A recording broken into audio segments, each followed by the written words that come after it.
동서고금을 막론하고 예술 활동을 통해 다뤄지는 주제는 그 형식만 다를 뿐 인간의 내면, 그리고 인간과 인간 사이의 상호작용 속에서 빚어지는 무형의 감정들을 다루기 때문일 텐데요.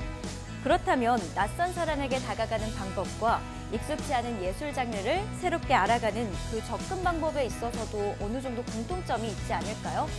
이를테면 그 사람의 유년 시절 이야기, 즉 한 사람의 성장 과정을 알고 나면 그 사람에게서 왠지 모를 친근감을 느끼게 되는 것처럼 예술을 대할 때도 마찬가지로 장르나 작품의 완성되기까지의 과정을 알게 되면 한층 더 친숙하고 편안하게 작품을 이해하게 되니까 말이죠. 그런 의미에서 아는 만큼 보인다는 말은 격언계의 클래식이 아닐까 싶습니다. 그동안 음악 시간에 배워왔던 암기용 음악 상식은 잠시 잊고 오늘 강연을 통해 클래식과 한 뼘 더 친해지는 시간 가져보시기 바랍니다. 나홍준의 오감만족 클래식 지금 시작합니다.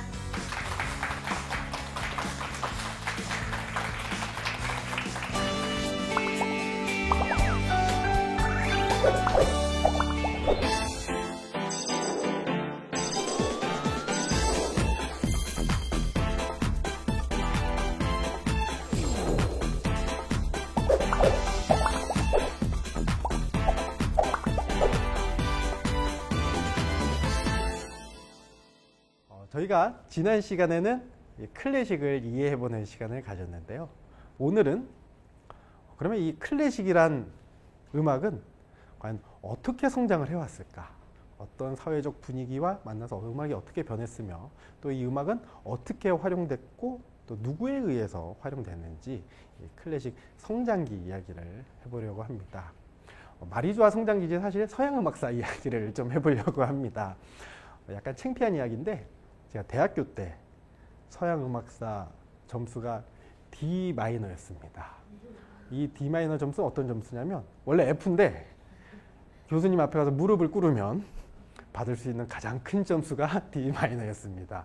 나름 공부를 한다고 했는데요. 정말 정이 안 가더라고요. 네, 다시 책을 펴고 공부를 하기 시작했는데 그래도 안 읽혀요. 네, 그래서 약간 시각을 바꿔봤습니다. 인간적인 시각으로 한번 봐봤습니다. 예를 들어 우리가 동대문을 얘기할 때 뭐라 그러죠? 흥인지문. 우리나라 국보 1호, 보물 1호, 그리고 조선시대 목조 건축물. 근데 그 이야기 말고 400년 전 서울 톨게이트, 조선시대 한양 IC, 네, 이런 관점으로 바꿔보니까 그 안에 있는 이야기들이 좀 새롭게 보이더라고요. 그래서 오늘은 그 이야기를 좀 해보려고 합니다. 바로크 시대, 고전시대, 낭만시대, 여러분 학창시절 한 번쯤 들어보셨을 단어인데요. 요 세 시대를 중심으로 이야기를 하려고 하는데요. 그 이야기 하기 전에 먼저 여러분들께 한 명의 인물을 먼저 소개를 하려고 합니다. 음악의 세종대왕이라고 제가 별명을 붙여봤는데 귀도 다레쪼라는 중세시대 음악 이론가였습니다. 음악의 도레미파솔라시도를 찾아낸 사람이기 때문에 제가 음악의 세종대왕이라고 붙여봤습니다. 이 중세시대에는 모든 사회가 그렇지만 교회가 사회의 중심이었습니다. 도심에서도 가장 큰 건물은 교회였고요. 당연히 문화예술도 뭐든지 교회를 통해서 전파되고 시작되기 시작했습니다. 물론 교회 밖에 우리가 흔히 종교음악과 밖에 대중음악을 비교하기 위해서 종교음악과 세속음악이라는 그 단어로 구분을 하는데 사회의 공식적인 음악은 사실 종교음악 하나였습니다. 그래서 종교음악은 굉장히 엄격한 기준으로 만들었어야 됐어요. 왜냐하면 성경 말씀, 하나님의 말씀을 전파를 해야 되기 때문에 굉장히 엄격한 기준, 그리고 하나의 완벽한 수적 비율로 음악을 표현을 하고 그랬습니다. 그러던 중 귀도 다레초라는 사람이 세례요한 탄생기념 찬가를 만들다가 하나의 패턴을 찾아냈습니다. 음이 순차적으로 첫 음절이 순차적으로 음이 변한다는 원리를 알아냈는데요. 우리가 사운드 오브 뮤직의 도레미송을 생각을 하시면 쉬우실 것 같아요. 이런 식의 패턴을 찾아냈습니다. 원래 클래식 강연하시는 분들은 이 라틴어나 유럽 언어들을 원어민처럼 발음하시는데요. 저는 그런 능력이 없기 때문에 그냥 번역된 한글을 읽어보도록 하겠습니다. 당신의 종들이 라틴어의 앞에 우수로 시작하는데요. 그리고 자유로이 참여할 수 있도록 그 다음 기적을 행하시는 당신의 역사로서 정결케 하소서 그들의 더러운 입술로부터 이런 라틴어로 번역된 첫 음절들이 우, 레, 미, 파, 솔, 라가 됩니다. 그래서 처음에 엄격히 이야기하면 6개의 헥사코드라고 하는데요. 6음계가 먼저 탄생이 됐습니다.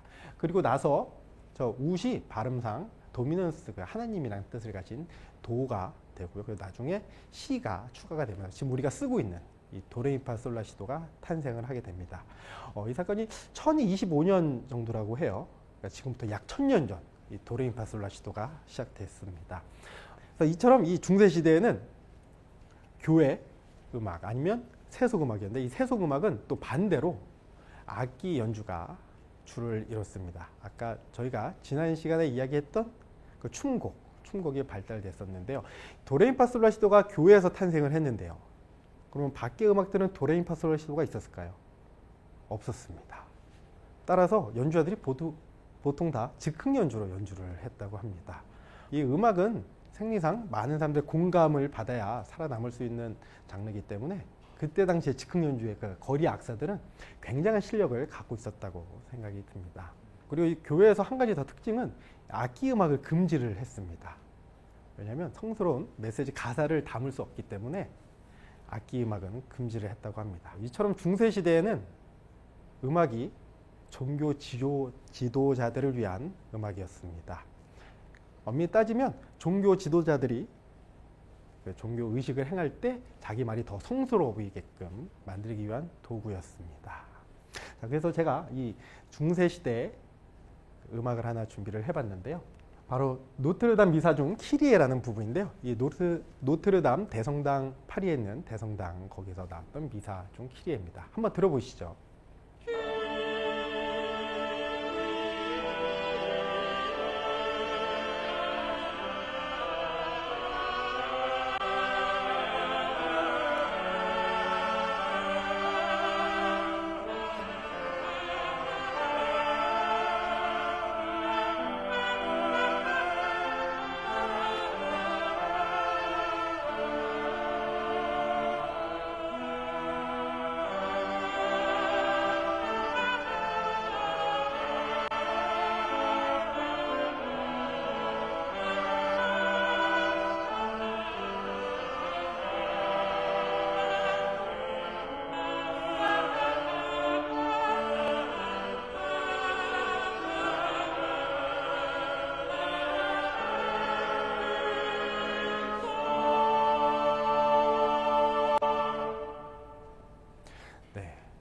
들어보니까 어떠세요? 무섭지 않으세요? 네, 이 중세시대 교회 음악들은 단순할 수밖에 없었어요. 왜냐하면 음악을 만드는 사람들은 음악자였지만 실질적으로 쓰는 사람들은 전공자가 아니었기 때문에 음악을 복잡하게 만들 수도 없었습니다. 그리고 음악이 복잡해지면 교육기간이 훨씬 더 길어졌기 때문에 최대한 단순하고 성스럽게, 그리고 이때 중세시대에는 모든 사회가 숫자 비율로 완벽을 추구했던 시대였습니다. 음악도 보면 여러분 장삼도 이런 얘기 들어보셨나요? 화음, 완전오도. 네, 우리가 그 음정 그 관계를 얘기할 때 장이도, 장삼도 이렇게 앞에 메이저라는 뜻을 붙이고요. 그 다음에 1도, 4도, 5도, 8도에는 완전이라는 퍼펙트라는 이야기를 붙입니다. 이 기준은 어디에서 왔냐면 피타고라스가 중세시대 때 대장간을 지나가다 보니까 대장간에서 쇠를 치는 딱딱 서로 다른 음들이 의외로 잘 어울리더랍니다. 신기하다 싶어서 가서 그 쇠의 비율을 정했더니 2대1 비율, 그 다음에 4대3 비율, 3대2 비율이 굉장히 완벽한 음정이 됐다고 합니다. 여기 금방 들었던 이 키리의 기욤드 마쇼라는 사람은 1400년대 사람인데요. 우리가 지금 클래식 음악 가면 누구 생각하시죠? 모차르트, 베토벤, 하이든. 그 중세시대 클래식 역사상 최초의 위대한 작곡자라고 기록이 되어 있는 사람이 바로 이 기욤드 마쇼입니다. 자, 이제 중세시대 음악을 살짝 알아봤는데요. 이제 우리가 바로크 시대로 한번 가보도록 하겠습니다. 네. 개그맨 박성광 씨인데요. 몇 해 전 그 모 개그 프로그램에서 삐뚤이라는 그런 캐릭터를 하면서 항상 나올 때 등장하면서 이런 이야기를 했습니다. 나 오늘부터 삐뚤어질 거야. 네. 바로 이 나 오늘부터 삐뚤어질 거야는 이 바로크 시대를 정리할 수 있는 단어입니다. 이 삐뚤어질 거야 핵심은 바로 삐뚤어질 거야라는 감정 표현인데요. 이때 그 바로크 시대는 굉장히 삐뚤어진 음악들이 나오기 시작합니다. 우리가 바로크하면 약간 앤틱한 분위기도 느낄 수 있고 하는데요. 우리가 전제를 해야 되는 게 역사를 나눌 때, 자, 여러분 오늘부터 바로크 시대 시작입니다. 이렇게 하고 바로크 시대가 시작되지 않거든요. 만약 후대 사람들이 하나의 패턴을 모아서 정리를 할 때 가장 큰 특징을 모아서 그 이름을 붙이게 됩니다. 자, 이 바로크 시대 문헌에 따르면 일그러진 진주란 뜻을 가진 포르투갈어 바로코에서 유래되었다고 합니다. 1900년대 음악학자들이 보기에는 이전 중세 음악, 르네상스 음악에 비해서 굉장히 독특한 음악이 시작된 겁니다. 일그러진 진주, 뭔가 완벽하지 않고 이상한 음악들이 등장하기 시작한 겁니다. 그럴 수밖에 없는 이유가 있는데요. 사회적 사건이나 음악 소비층 스타일에 한번 이야기를 해보도록 하겠습니다. 르네상스 이후에 종교개혁이 일어납니다. 절대 권력이었던 교회에 종교개혁이 일어나면서 종교들이 여러 갈래로 나눠지기 시작을 합니다. 새로운 종교가 생겼으면 새로운 음악이 필요하겠죠. 새로운 교회 음악들이 필요하기 시작합니다. 그리고 종교의 권위가 무너지면서 새로운 강자들이 나타나는데 바로 왕실이 강화되고요. 그리고 지방 귀족들이 부를 축적하고 권력을 누리기 시작합니다. 근데 이 사람들은 전혀 교회가 이 문화예술을 어떻게 부를 상징하는지 다 봐왔어요. 그래서 똑같은 그 부를 상징을 하게 되는데요. 자기 궁정에 오케스트라를 차립니다. 우리가 흔히 역사 공부를 할 때 음악가 이야기를 할 때 궁정음악가들, 바로 이 궁정 소속 음악가들을 픽업을 하는데요. 우리가 지금 우리나라를 봐도 각 시별로 단위별로 예술단의 규모가 조금씩 예산별로 다른데요. 이때도 그랬어요. 이 지방 귀족들은, 돈이 많은 귀족들은 큰 규모의 예술단을 가지고 있었고, 그리고 더 잘하는 연주자들의 욕심이 나기 시작했습니다. 음악 감독들은 어느 지방에 어느 연주자가 잘한다, 그럼 직접 가서 더 좋은 연봉을 주고 데리고 오기도 했습니다. 그러면 음악으로 제가 옆 동네보다 더 부를 과시하려면 어떻게 해야 되죠? 규모도 커야 되고요. 그리고 음악이 화려해야 됩니다. 음악이 화려하려면 악기를 많이 썼겠죠. 목소리는 한계가 있기 때문에 악기들의 음량을 빌렸습니다. 이처럼 전에 중세시대에는 교회에서 악기를 금했는데요. 이제 새로 권력을 잡은 왕족이나 지방 귀족들은 이 악기 규모를 늘려서 자신의 부를 과시했습니다. 계속 화려해지다 보니까 이제 음악을 꾸미기 시작합니다. 근데 왜 우리가 표현을 억압당했다가 표현을 할 때 그 표현은 과격하게 나오기 마련이거든요. 우리 아이들이 말문을 처음 텄을 때 처음에 과격하게 얘기하고 그 언어가 순화되면서 점점 부드러워지는 건데, 이 음악도 똑같았습니다. 그러니까 그동안 억압을 받았던 음악의 표현이 가능해지니까 극단적인 표현이 나오기 시작합니다. 물론 지금은 극단적이라고 생각을 안 할 수도 있겠지만 그때 기준은 굉장히 극단적인 음악이었습니다. 예를 들어서 우리가 배웠던 크레센도, 데크레센도 이런 과정이 없었습니다. 먼저 크게, 갑자기 작게, 갑자기 크게, 갑자기 작게. 그리고 여러분 트릴이라고 혹시 들어보셨나요? 두 개 돌의 순차적음을 또래또래또래 이렇게 부르는. 그리고 우리 가수들이 마지막에 음악을 끝날 때 고음을 올린 다음 맨 마지막에 비브라토를 넣으면서 음을 꾸미기 시작을 하는데요. 이 스타일이 바로크 시대 때 시작이 됩니다. 이 외에도 음악을 꾸미는 다양한 방법들이 나오기 시작합니다. 초등학생, 중학생 처음 화장하는 친구들 보면 굉장히 이쁘다고 하지만 저희가 볼 때는 약간 어색하고 그런 것처럼 바로크 시대 때 음악은 지금 우리가 느끼기에는 약간 그런 어색한 장면을 느끼실 수 있습니다. 그래서 제가 음악을 하나 준비를 해봤습니다. 미뉴엣인데요. 미뉴엣은 춤곡 중에 하나입니다. 근데 이 음악을 들어보시면 아마 여러분들 학창시절에 한 번쯤은 들어보셨을 겁니다. 왕궁의 불꽃놀이 중 미뉴엣 부분인데요. 우리가 핸델이라고 하는 그 핸델이 작곡을 했는데, 왕실에서 영국에서 대규모 불꽃 축제를 개혁을 합니다. 그리고 거기에 맞는 음악을 만들어 달라고 핸델에게 부탁을 하는데요. 바로 거기에 쓰였던 음악입니다. 잠시만 들어보시죠.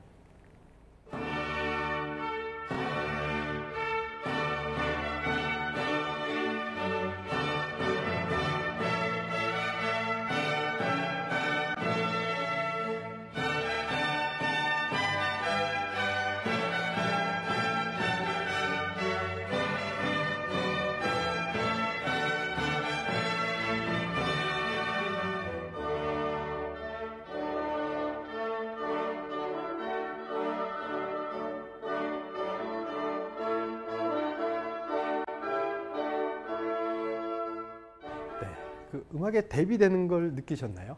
처음에 웅장하게 시작했다가 점점 줄어서 작게 시작하고 그리고 마지막에 다시 커져서 커져야 되는데 그런 거 없이 극단적인 표현이 나오기 시작합니다. 이게 바로 바로크 스타일의 음악인데요. 여의도에서 불꽃놀이를 보셨나요? 네. 불꽃놀이 할 때 음악이 나오는데 요즘은 음향 기술이 발전했기 때문에 굉장히 큰 앰프들로 음악을 화려하게 틉니다. 하지만 이 시대에는 음향이 없었기 때문에 이런 사운드를 내면 대규모 오케스트라가 동원이 됐다고 합니다. 그래서 문헌에 보면 한 120명 정도의 연주자들이 음악을 담당했다고 합니다. 그러면 바로크 시대 음악가들은 어떤 삶을 살았을까요? 바로 우리가 배웠던 음악의 아버지와 어머니, 이 두 사람이 대표적으로 바로크 시대 음악가인데요. 바흐에 대해서 이런 말이 있습니다. 이 세상의 모든 음악이 사라진다 하더라도 바흐의 평균율만 있으면 모두 재생할 수 있다. 네, 그만큼 모든 음악의 근본이 되는 의미에서 음악의 아버지라는 이름이 붙여졌다고 하는데요. 이 바흐의 삶을 보면 음악의 아버지보다 그냥 음악인 아버지라는 점을 알 수 있을 겁니다. 사실 이 바흐는 살아생전에 크게 성공하지도 못했고요. 그리고 큰 돈을 벌지도 못했습니다. 이 뒤에 나오겠지만 낭만 시대 때 클래식 역사상 최고의 금수저 멘델스존이 바흐의 작품을 재발견하면서 지금의 명성을 얻게 됐는데요. 사실 이 시절에는 대가족의 생계를 꾸려야 돼서 닥치는 대로 일을 했다고 합니다. 가장 큰 전성기가 라이프치히의 칸토르라는 그 역할을 할 때였는데 그 칸토르는 한 구역의 음악을 총괄하는 음악 감독 정도라고 생각을 하면 되는데 그 지역의 모든 교회 음악, 아이들의 음악 교육, 그리고 행사 음악들 모두 다 작곡을 했었어야 됐다고 합니다. 마지막에 이런 말을 남겼다고 합니다. 누구든지 나처럼 살면 누구나 성공할 수 있다라고 이야기를 했다고 합니다. 이런 점에서 볼 때는 우리가 음악의 위대성을 알리기 위한 음악의 아버지 말고 음악인 아버지라고 이해하는 것이 더 좋을 것 같습니다. 그리고 반대로 우리가 또 음악의 어머니 핸델이라고 배웠죠. 네. 아까 음악을 들으셨지만 핸델이 여성스럽고 섬세한 음악을 많이 작곡했을 거란 이미지가 있는데 아닙니다. 굉장히 대규모의 음악을 작곡을 하기도 했습니다. 이렇게 바로크 시대를 지나서 또 한 번의 사회적 분위기와 여러 분위기를 겪으면서 다음 시대로 넘어가게 됩니다. 바로 고전주의 시대인데요. 저는 클래식 히어로즈의 탄생이라고 이야기를 하고 싶습니다.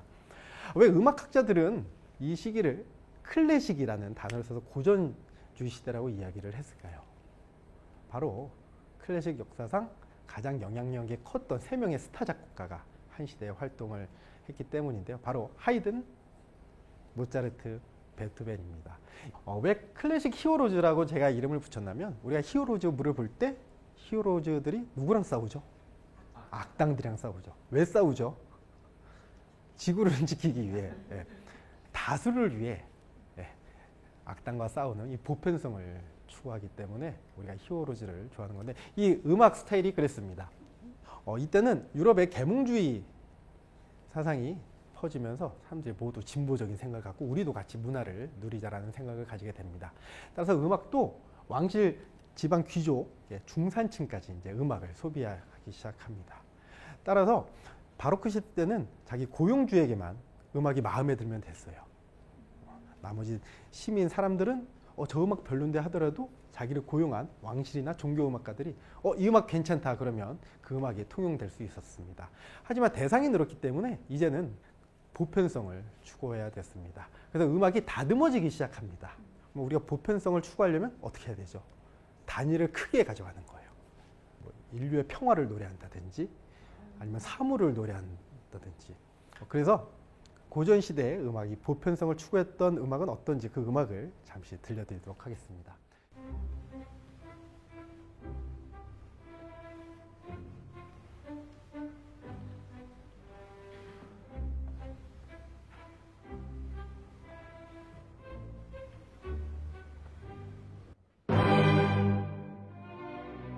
이처럼 그 하나의 큰 주제를 가지고 사람들에게 보편성 음악을 들려줬습니다. 음악가의 아버지를 영향을 받은 작곡가도 있습니다. 바로 우리가 잘 아는 모차르트인데요.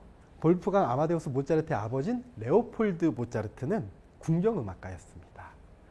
그래서 자기 모차르트의 천재성을 알아보고 모차르트를 데리고 각 도시별로 순회 연주를 다니기 시작합니다. 그리고 베토벤도 아버지가 오르간 연주자여서 어렸을 때부터 교회 오르가니스트였고 그 옆에 어시스트를 하면서 음악계에 발을 들이게 됩니다. 이 하이든은 우리가 얘기하는 공무원이었어요. 고위급 공무원.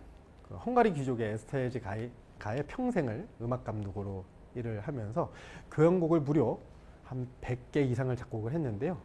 제가 지난 시간에 이야기했듯이 교향곡은 작곡가들이 함부로 만들 수 없는 음악이었어요. 왜냐하면 지금은 미디가 발달돼서 컴퓨터로 미리 음정들을 찍어보고 어떻게 들리는지를 알 수 있는데 그 당시에는 오케스트라를 데리고 음악을 만들 수 없었기 때문에 피아노를 치면서 자기 상상으로 음악을 만들 수밖에 없었습니다. 그렇기 때문에 조심스러웠고요. 자기의 모든 지식을 그 안에 다 쏟아부어서 만들었었어야 됩니다. 하지만 하이든은 생활이 안정적이어서 수많은 교향곡을 만들어낼 수 있었습니다. 따라서 이 모든 교향곡은 이 하이든의 교향곡에 영감을 받고 그 틀대로 만들어지기 시작했다고 합니다. 이랬던 고전주의가 또 다른 시대를 맞이하면서 낭만 시대로 넘어가게 됩니다. 낭만에 대하여라고 생각을 했는데 이 낭만은 개인의 소소한 감정을 뜻하기도 합니다. 왜 우리가 고급 호텔 로비에서 커피 한 잔을 마시는 것보다 석양이 지는 바닷가에서 커피를 한 잔 마시는 것을 낭만이 있다라고 하듯이 이 낭만은 개인의 감정입니다. 이 시대 때 음악은 보편성을 추구했던 음악이 다시 세분화돼서 개인의 욕구에 대한 음악을 맞춰주기 시작합니다. 19세기에는 산업화가 유럽에 도래가 되면서 많은 사람들이 도심으로 몰려들기 시작합니다. 따라서 많은 사람들에게는 스트레스를, 음악인들에게는 기회를 선사하기도 합니다. 산업화가 시작이 되면서 많은 사람들이 일을 하면서 계층이 나눠지고요. 연봉이 달라지면서 그에 따른 스트레스, 그리고 스트레스를 풀기 위한 여가 활동을 찾기 시작합니다. 그리고 가장 손쉽게 찾을 수 있었던 것이 바로 우리가 악기 배우는 음악을 여가 활동으로 삼았는데 합창단에 가서 노래를 하거나 아니면 악기를 개인 레슨을 받거나 따라서 음악인들의 개인 레슨 시장이 이때 열리기 시작을 합니다. 음악의 소비층은 기존의 전문직들, 그다음에 중산층, 그리고 시민의 계급이 올라감에 따라 시민들도 이제 음악을 자유롭게 즐기게 되었습니다. 이 스타일은 다양성과 독창성이 필요해졌어요. 낭만 시대의 음악가들은 우리가 지금도 모차르트, 베토벤, 하이든을 가장 최고의 작곡가처럼 하는 것처럼 이 낭만 시대 사람들도 이 음악가들을 뛰어넘어야 자기도 성공을 할 수 있었습니다. 가장 큰 인물은 이 고전 시대와 낭만 시대에 껴있는 바로 베토벤이었는데요. 베토벤이 교향곡을 총 9개를 작곡을 했습니다.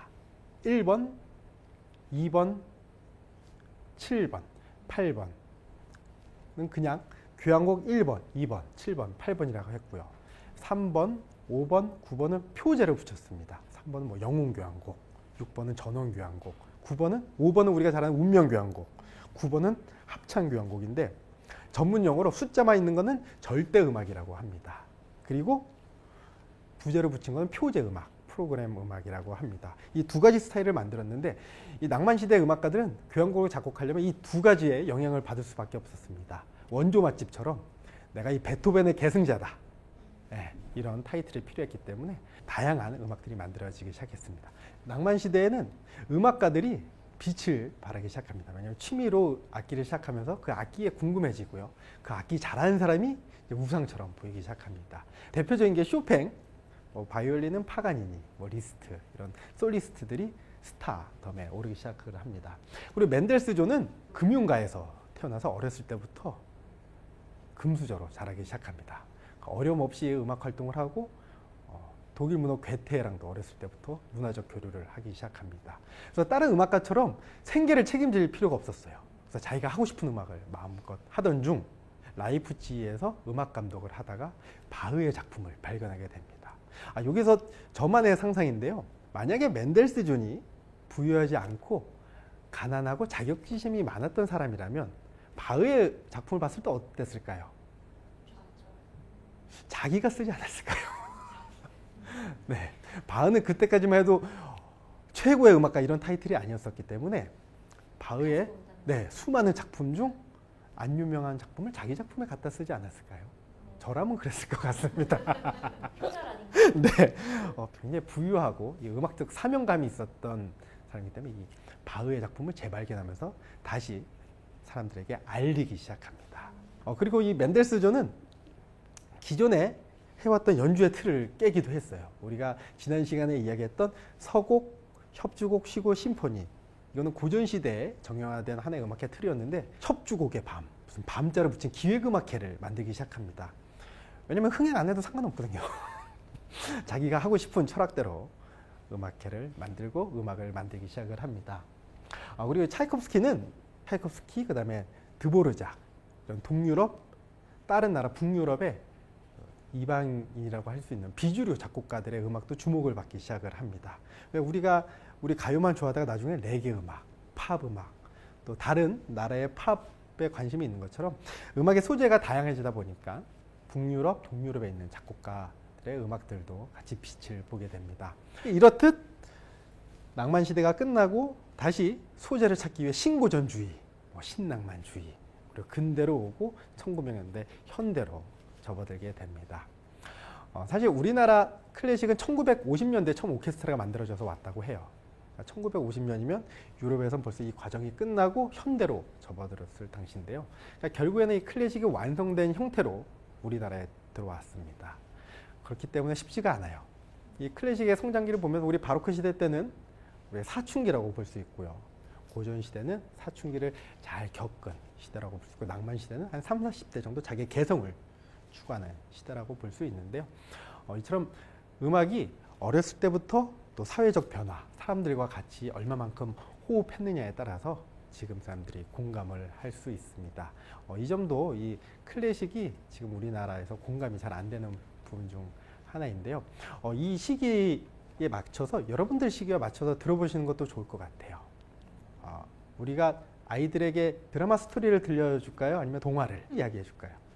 네, 동화. 그 나이 때는 동화가 어울리는 것처럼 여러분 나이 때 그 정도 성장한 클래식 음악들이 있습니다. 그때 그 음악들을 들으시면서 시대를 초월한 그 공감과 위로를 클래식으로 받으셨으면 좋겠습니다. 자, 그럼 오늘 클래식의 성장기 이야기 여기까지 하겠습니다. 감사합니다.